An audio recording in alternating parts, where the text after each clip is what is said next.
Арт-галерея Юргали — это единственная художественная галерея в городе Якутске. Вот уже 30 лет существует галерея, в следующем году будет юбилей небольшой. Но, к сожалению, до сих пор в городе Якутске собственной галереи нет отдельно стоящей, кроме арт-галереи Юргаль. Я думаю, что власти будут поддерживать меня, чтобы расширение как-то вот более новый такой дом построить, да, именно для галереи, потому что городу требуется это. Другое дело, художественный музей — это республиканского масштаба, да, там в основном у них хранение должен быть для музея, а в галерее там выставка за выставкой идут, интересные выставки молодых художников, юбиляров разных, да, и потом мы еще и зарубежные выставки делаем. У нас очень хорошее сотрудничество с Монголией. Вот уже десятка выставок, наверное, сделали монгольских художников в последние годы. А до этого, конечно, были очень интересные другие проекты. Ну, в советское время становление вообще художника было очень такой сложной. Тем не менее, это полная демократия была, конечно, не было там этих каких-то запретов. Но, тем не менее, чтобы пробиться, чтобы войти в ряды профессиональных художников Советского Союза, тогда Союз художников Советского Союза был СССР, да, где входили все наши дружественные страны, как Узбекистан, Туркмения, Азербайджан, Армения, ну, много, все наши, большая страна наша. И чтобы тем более оттуда попасть членом Союза художников стать, да, СССР, была жесточайшая конкуренция. Притом комиссии проходили очень много, ну, жесткую комиссию в начале местной организации, допустим, там, тогда у меня, когда я был молодой художник, например, были председателями Афанасий Мунхалов, Афанасий Осипов, ну, очень известные, солидные художники, которые действительно большие профессионалы. Поэтому всегда у нас, когда принимали в Союз, вначале молодых художников выставку заставляли делать, да, отбор, так сказать, для претендентов. Это была выставка претендентов в член Союза художников называлась. С первого курса, считаю, я не учился ни в художественной школе, ни в художественном училище, ничего не заканчивал. И чтобы сравниться со всеми, а в основном у нас учились ребята, которые закончили художественное училище, потому что конкурс был очень огромный. И поступали, поэтому у них подготовка была. И вот сейчас я смотрю, сейчас же мне возраст лет, да, когда мне было 19 лет, и я вот писал вот беседу такую Питер. И она как-то вот сохранила, да, и потом же есть, и даже историческое то время, когда вот так писали художники, и для этого я раньше не показывал, я вот поэтому этой выставке хочу как чисто символически показать, 73-й год. 73-й год. Это вам сколько лет сказать? Ну, сколько сейчас? 70, если 73-й. Где-то 20. Да, 20, да. Потом правление рассматривает, и открытым голосованием они, значит, рекомендуют, что приняли член Союза художников СССР. Вот твои документы отправляют в Москву. Тогда черно-белые фотографии были, цветных очень редко было, да, вот в 80-е годы я стал членом Союза художников СССР.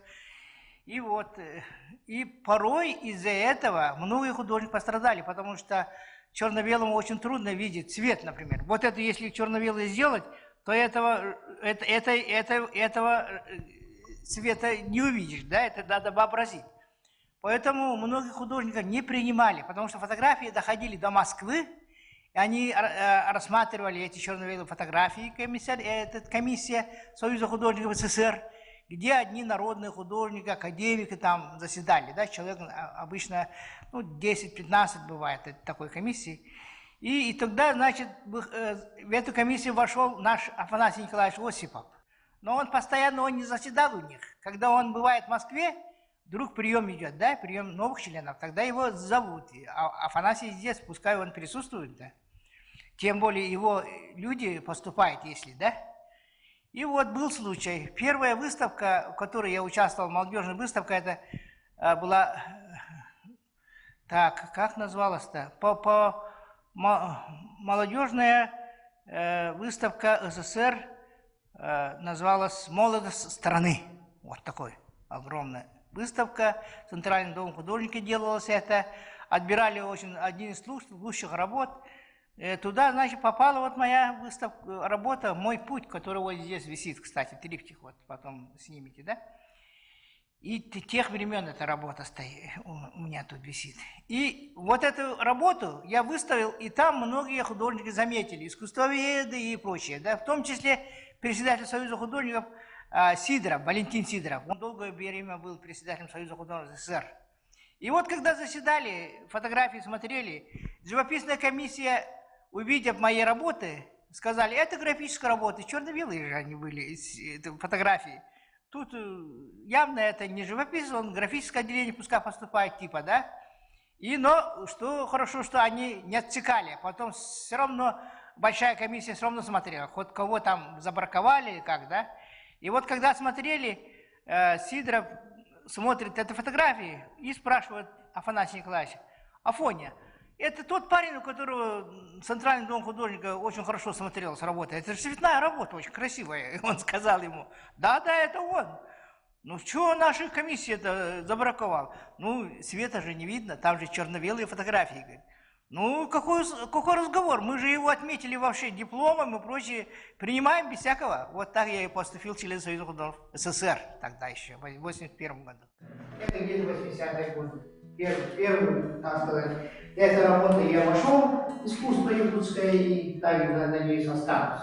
Вот, и вот как раз эту картину, увидев в черно-белом варианте, они думали, что это графическая работа. В черно-белом варианте теряется цвет и круто судить, понимаете? А вы, вот это, помнишь, мы делали эту передачу, там я назвал Rockwell Kent. Да. Вы до этого не видели, что его? Да, я его не видел, вообще не знал в школе, понимаете, и когда... Это когда впервые, так сказать? Это так сказали после возвращения, ну, после первой выставки. Кстати, покойный Легендев, вот такой был журналист. Недавно умер. Недавно умер, который. Он тогда молодым корреспондентом был этого молодежки, и вот он первый намекнул, вот этот наш появился наш Rockwell Kent, это где-то 80-е годы, понимаете? И вот, ну, я не знал его, конечно, потом уже видел, уже сознательно ходил, и я даже внутренне почувствовал, что действительно он тоже видел, как северянин. Это редко, когда человек, живущий где-то в другом материке, приезжает, и обычно суровость севера показывает серым красками, понимаете, больше всего, серые, такие были льды такие, облака такие. Но я больше, конечно, потому что северный сам человек всегда любит хорошую погоду, но старается, что это как у меня в памяти осталось самое лучшее, что в тундре всегда солнце, как бы, да, на самом деле там же редко вот хорошая погода.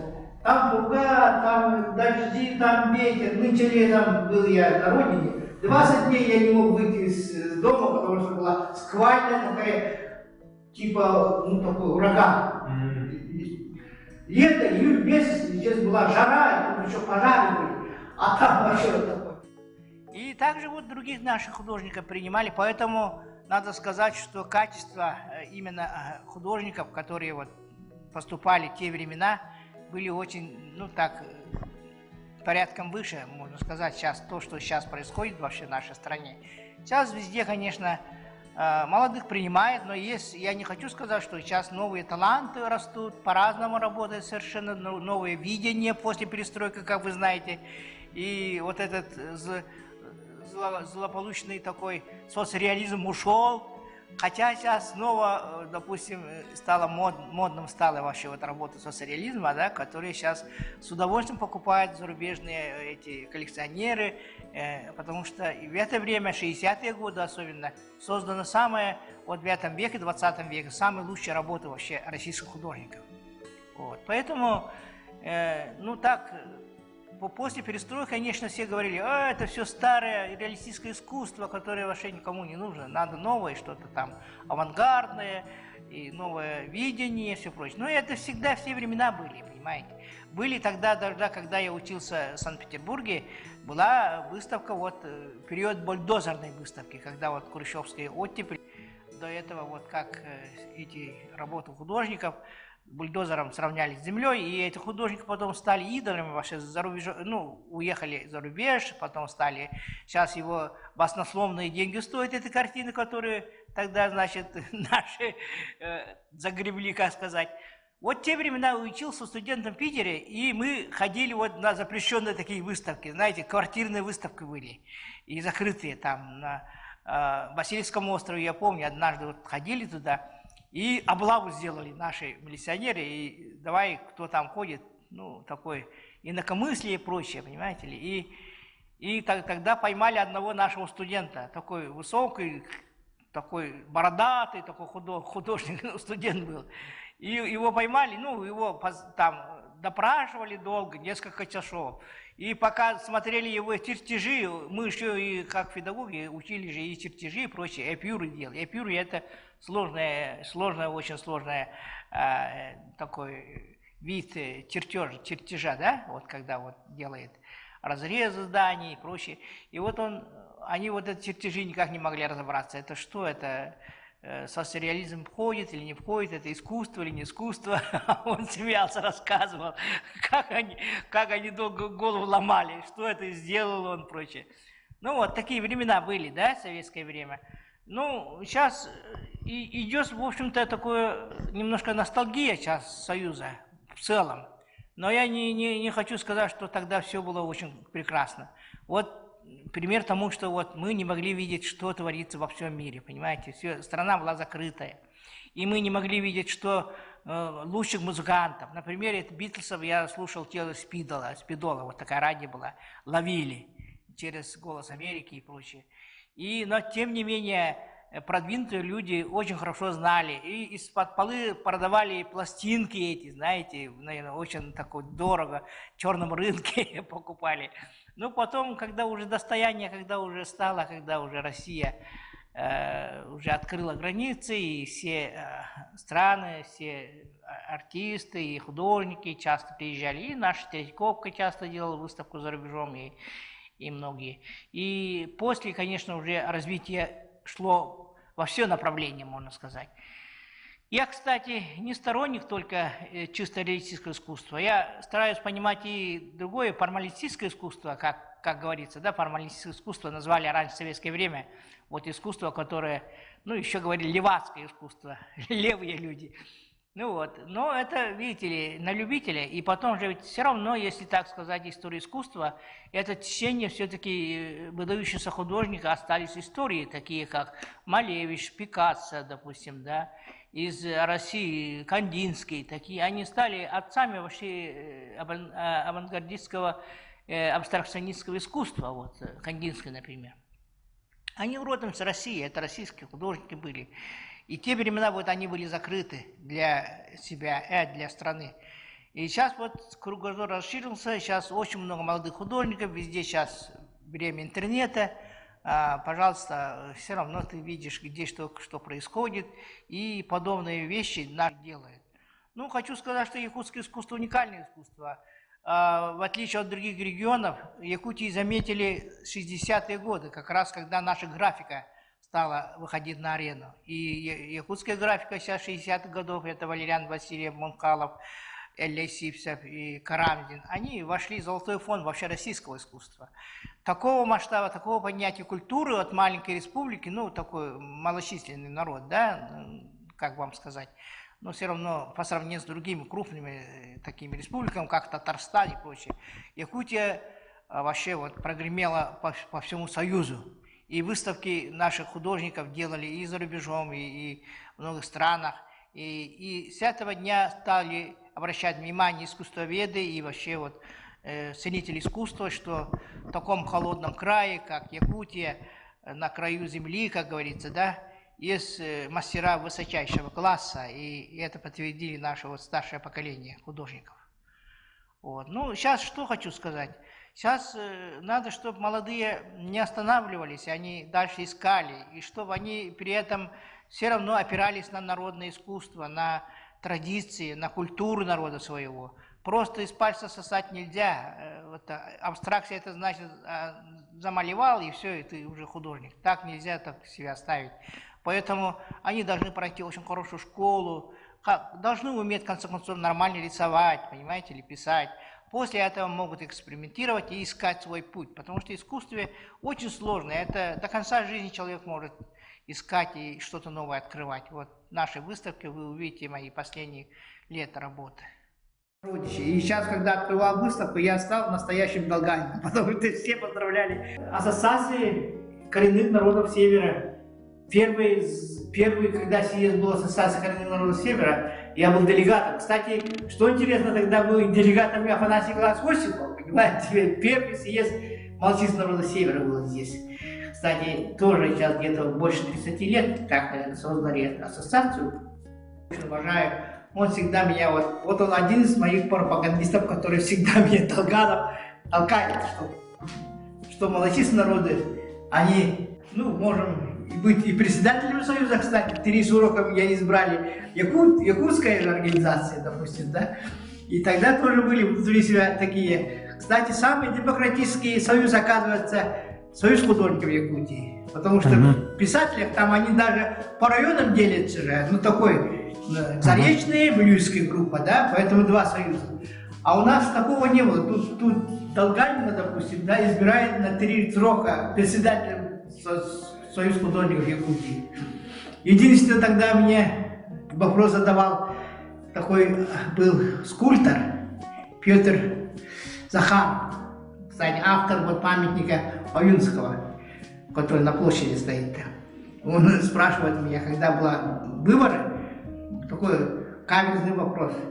Юра, говорит, вы, юкагири, вы сколько остались-то, говорит, сколько у вас численность юкагиров, спрашивает. Во-первых, я говорю, Петр Алексеевич, я, во-первых, не юкагира, юкагира это, говорю, это Коля, Николай Курилов, говорю, потому что мои оппоненты были якуты, ну, по-настоящему якутские художники, да, и вот он такой каверзный вопрос дал. Он сам с Ковяйского улуса был. Я, конечно, потом подумал, а сколько у вас осталось эвентков из Ковяйского улуса, хотел бы спросить, но что поделать, это уже мелочи, когда вот так человек разговаривает. Но он потом, конечно, был моим очень хорошим наставником, он всегда очень уважал творчество и такой, ну, все старики наши такие добродушные были, особенно вот кто руководствовал был, Афанасий Петрович Мухалов, вообще в последние годы жизни свои поездки всегда меня брал и говорит, вот Юра, говорит, он у нас среди нас самый настоящий саха, говорит, вот он должен и вести нас. Ну, шутя, конечно. Ну, насчет стиля, да, это очень сложный вопрос. Дело в том, что некоторые художники находят один стиль и всю жизнь на этом стиле пишут, да, и они узнаваемые всегда в публике.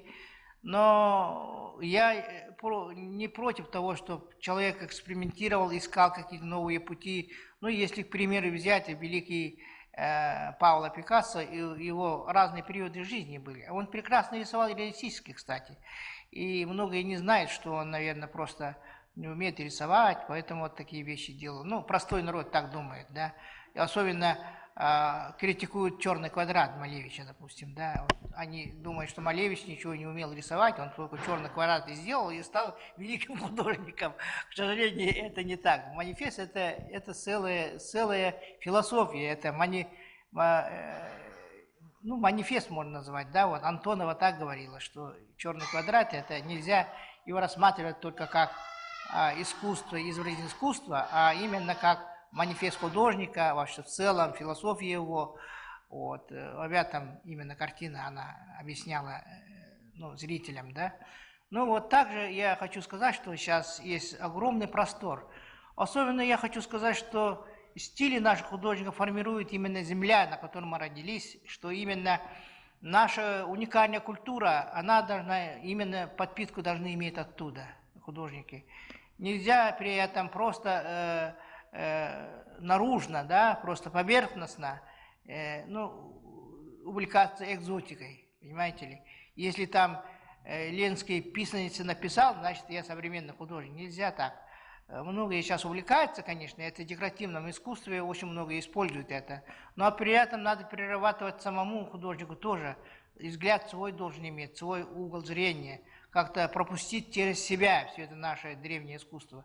Поэтому, вот, конечно, в первую очередь я как северный человек писал больше о севере и начинал именно с этого момента, вот как как северный художник, но при этом не в том стиле, который писали наши классики отечественного искусства, которые писали с севера. Например, такой Свечников, «Хозяин тундры», помните, картина так, лежащий человек на нарте, и, ну, классикой стала. И Гошин, такие очень известные художники. Афанасий Николаевич Осипов, первые его работы, вот, тема севера, колымские, там, портреты, да, таких.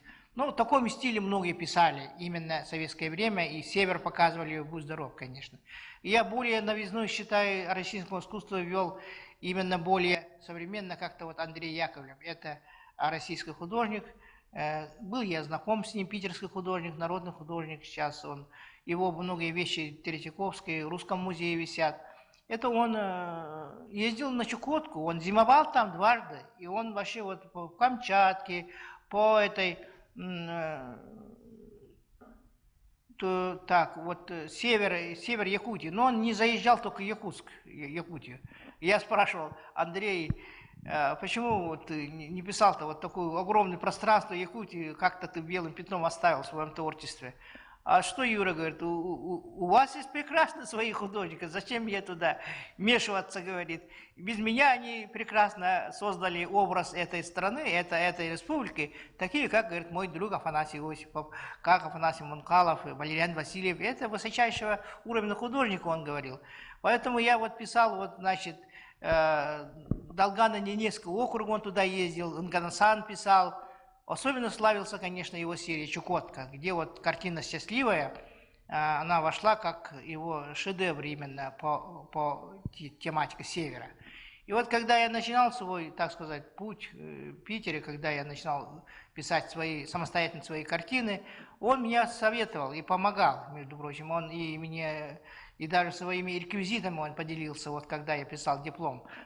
Ну, оленьи нарты, например, у него были целиком, со всеми сбруями, он мне шутил: как же ты считаешь себя еще северянином, сыном оленевода, и у тебя ничего нету, говорит, ты одалживаешь у питерского художника. Ну вот, просто шутя. И вот я считаю, что он вел очень новый подход именно вот видение искусства севера. И я считаю, что первая работа Мунхалова тоже вот, серия «Мой север», уникально работает, слушает мир, о солнце, вот это вообще классикой стало, вообще отечественное искусство. Поэтому вот Россия знает наших художников. Сейчас бы я хотел бы пожелать молодым художникам, чтобы они искали свой стиль, как-то они более планомерно работали. Сейчас время, конечно, такое, не как раньше. Сейчас люди, значит, работают, чтобы как-то прокормить семью, да. Многие, закончив свое образование, даже высшее образование в Москве, там, Питере, они уже начинают работать там, ну, оформителями, допустим, рекламных каких-то компаний, вот так. И, конечно, в этом смысле очень трудно. Вообще творческая работа, я считаю, очень сложный процесс. Если бы я не работал одновременно, ну, вот таких работах, как вот в детской художественной школе, да, преподавал я 10 лет, был директором потом. И вот галерея, я 30 лет руковожу галереей, да. И если бы не было такого поддержки именно чисто вот такой финансовой стороны художнику, то создавать какие-то свои именно картины, которые не для продажи, именно для души, для себя, для истории созданные вещи, их не создаст человек. Сейчас многие пишут, допустим, на якутскую тематику. Ну, где с чаронами, сых, там, охота, очень хорошо продается, понимаете ли. Но, к сожалению, это все невысокое искусство. Но там тоже можно сделать, конечно, великолепные вещи, но когда уже усложняешь материал, и формат картины больше становится, а обыватель такого не купит, понимаете. Ему зачем такая огромная картина, квартиры, тем более не такого большого у нас формата, поэтому... И ребятам приходится делать именно под формат, что купили как картины. И на этом они и семью кормят, и, как говорится, и как художника работают. Поэтому сейчас очень сложное время. Сложное время. Но поэтому многие наши преподают сейчас вот в институте Арктики и художественного училища преподают. И сами пытаются работать. Вот. Как бы я назвал его «Земля предков». Вот так назывался. Каджисай и сколько земля предков. Ну, понравилось, да, там? Да, очень понравилось. Я там, мои друзья, очень хорошие, крепкие художники вообще, вот, из Союза Республики киргизские художники были, очень сильные по живописи. Я сделал как бы дуфтих, там с правой стороны называется работа Геогай. А,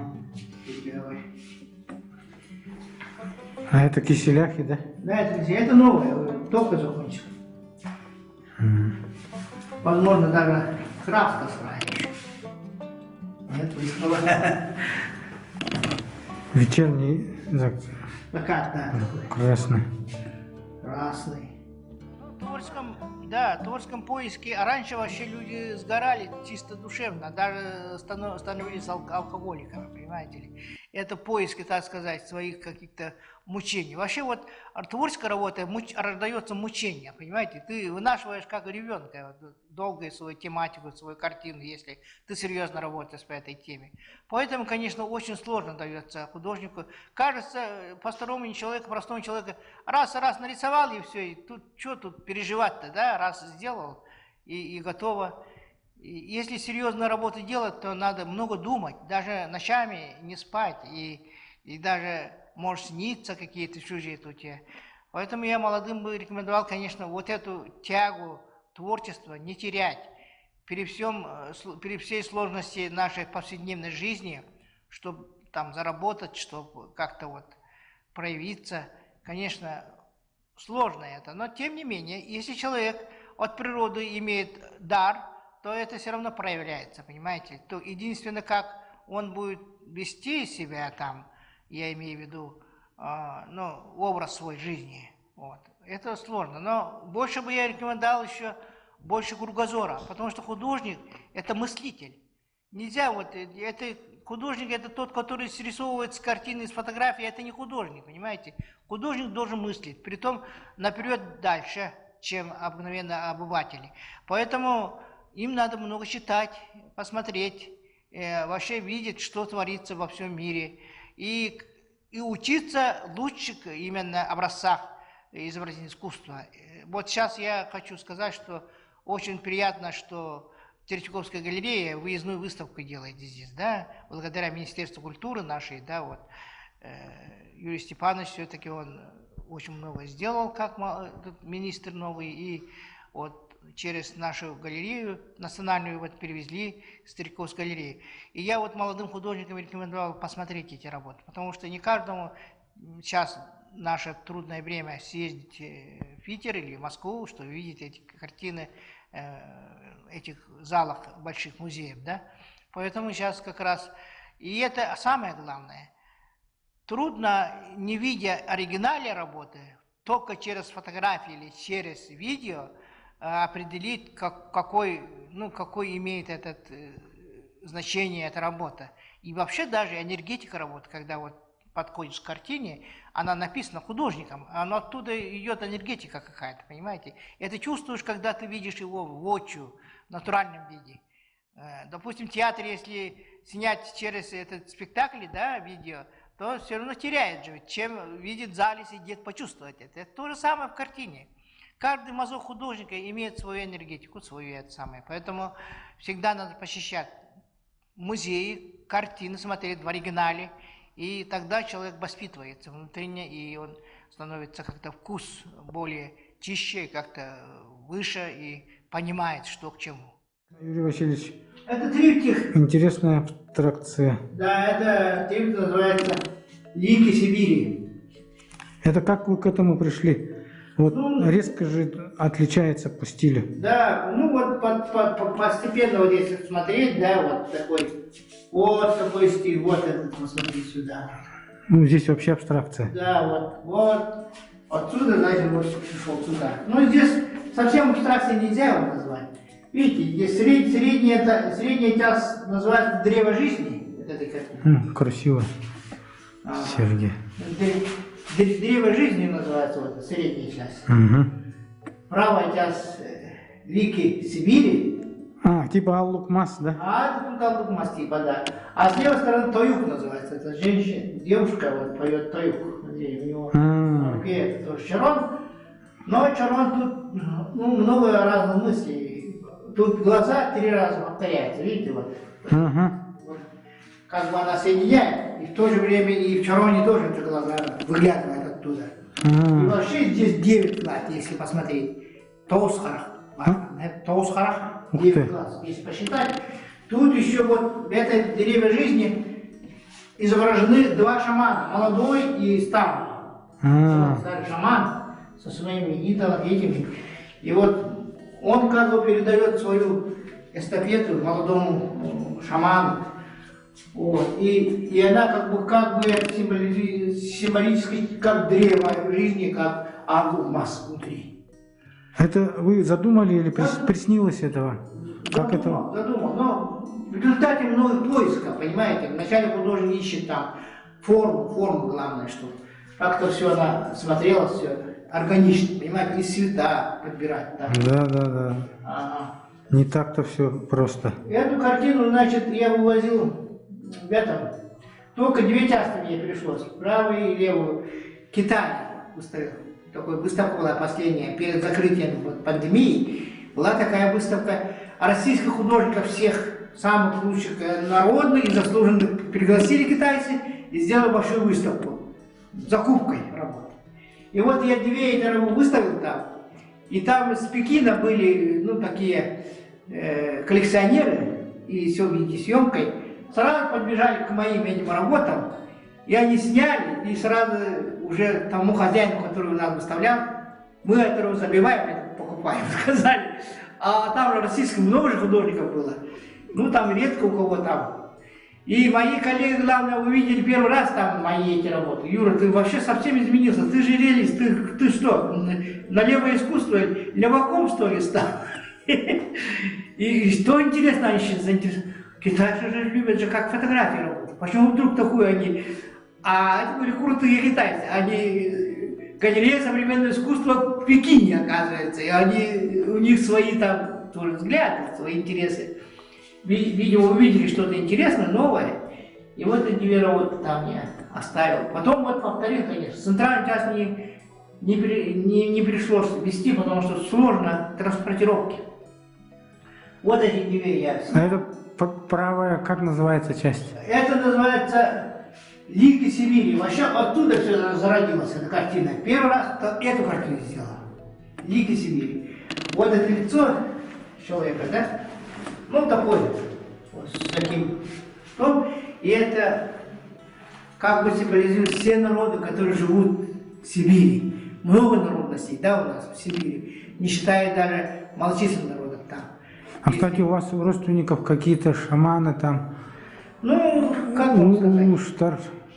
Есть, конечно, вот по отцовской линии вообще вот его родной брат был действующим шаманом вообще, брат. И отец был коммунистом, он был партийный билет имел, и он, конечно, в советское время никак не мог проявить себя в этом, да, но люди знают, что он в детстве, такой болезнь был, до 20 или 30 лет его возили вообще на санках, а потом он встал и сказали, что очень добрый человек был и очень такой, с корнями, как говорится, да.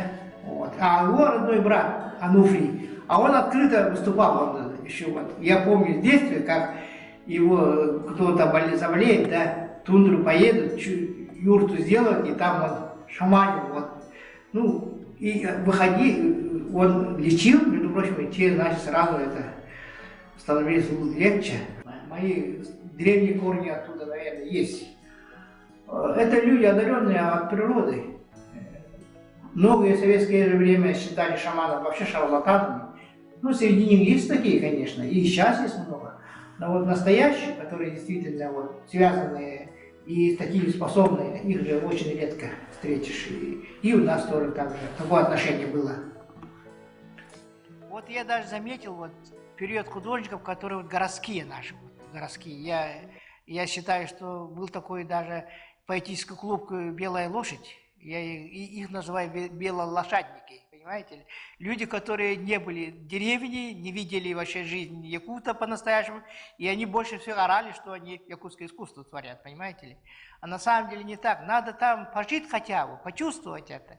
Вот тогда только ты сделаешь настоящее, нормальное искусство. Поэтому те, которые молодежь вот бежит, конечно, с деревни, это плохо, но они хоть там воспитываются, и то там детство видит, да. И вот горожанами сложно. Вот кто в городе родился, потом он ни разу не был там в деревне, ну, один раз, может, съездил, посмотрел корову как объект, понимаете ли, или лошадь там издалека сфотографировал, и все. Это ничего не говорит. Надо там все равно, поэтому я бы хотел, чтобы были, как раньше, вот, в школе особенно хотелось бы, чтобы родители детей возили в деревню, чтобы там как-то поработали, сенокос и прочее, с дедушками, бабушками общались. Тогда у них подпитка была, вы понимаете. Поэтому я, чтобы не терять внутреннее, именно вот, традиционную культуру, надо не порывать связь с землей, откуда ты родом, и стараться, если даже ты родился в городе, не надо становиться маргиналом, чтобы не знать, что в самом деле настоящее, что просто искусственное. Вот две вещи, где глухо абстракция, тут нигде нету фигуративного изображения, понимаете? А во всех остальных фигуративное же. А он орнамент есть. Ну это орнамент есть, да. Орнамент якутский, вот. Ага. Вот здесь, вот. Самое главное, вот. Угу. Тоже интересно, да, очень. Тут Сергей стоит, кстати, вот. Точно. Сергей стоит. Вот. Супер. Якутский это сам. Это вообще интересно, оказывается. Тоже. Якутский символизм. Я вот просто пишу тоже про якутский символизм. Вот символизм, да. Сразу мне вот... Кстати, эту работу я для дочери писал. Угу. Ну, а потом она... Она светлая такая. Вот. Смотри, внутри. Ага, синий Вот. квадрат. Синий квадрат называется, вот. 20-го года. Писал. Да. И серию я смотрел мне. С российской выставки выставил. Отдел графики. Кстати, Это рядом... же графика, да? Да, это графика. Рядом с Афанасием серия стояла рядом. И я Тоже. говорю, великим графиком как... Это, получается, у вас это уже 3-4 стиль, как бы. Да, графика. Это монографика, потому что в единственном варианте это печатное. Угу. Обычно печатное же делают, там много раз можно печатать. И еще вот продолжение после 90-х годов, когда я посещал вот Гренландию. Гренландию, да, когда видел эскимосское искусство настоящее, и когда я слышал, как они поют горловое пение эскимосское, их одежда, их культура вообще очень меня не заинтересовала. Вот. Ну, а вот это якутский мотив. А это тоже супер интересно тоже. Вот это Где-то в так. книжке она была. Нет, это старший брат моего отца, дед Андрей. Он умер, да? Он умер.